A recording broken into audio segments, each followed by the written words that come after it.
myself Divya Parmar. Welcome you all to the online session of Principle of Electronic Communication.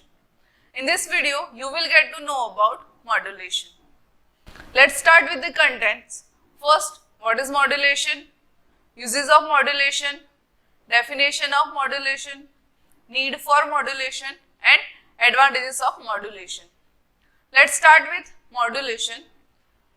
We have question in our mind, why use of modulation at all? In electronics and telecommunication, modulation is the process of varying one or more properties of a periodic waveform called a carrier signal with a modulating signal that typically contains information to be transmitted. Most radio systems in the 20th century use frequency modulation or amplitude modulation for radio broadcast. Let's take one simple example to understand how modulation actually works.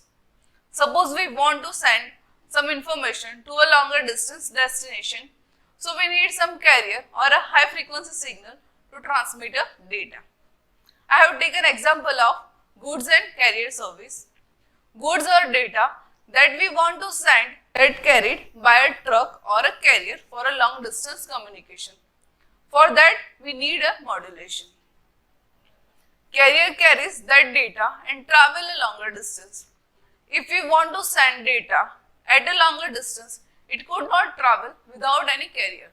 So that we need modulation for transmit signal over a long distance. Same our modulation process works. Data with carrier to travel a long distance is called modulation.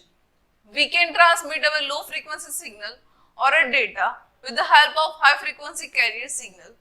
This process is called modulation. Now, definition of modulation. Modulation is the process of varying one or more parameters of a carrier signal in accordance with the instantaneous values of the message signal.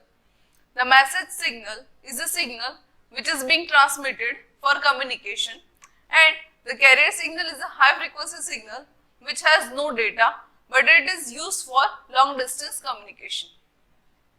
Now the next is uses of modulation.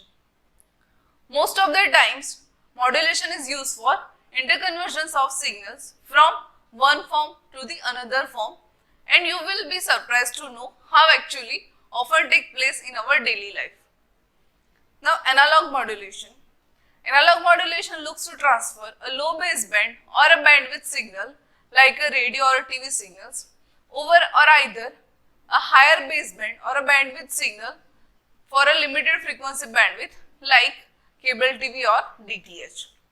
In other hand, digital modulation looks to transfer digital signals over analog baseband. Next, need of modulation.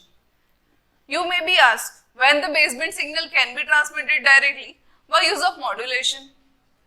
The answer is that the baseband transmission has many limitations which can be overcome using the modulation. In the process of modulation, the baseband signal is translated or shifted from lower frequency to the higher frequency. This frequency shift is proportional to the frequency of carrier. Now advantages of modulation. First, reduction in the height of antenna. Second, avoid the mixing of signals. Increase the range of communication. Multiplexing is possible. And the last, improves the quality of reception. We will discuss each of these advantages in our next video. So the assignment question will be given in the next video. See you in the next session of the subject, Principle of Electronic and Communication.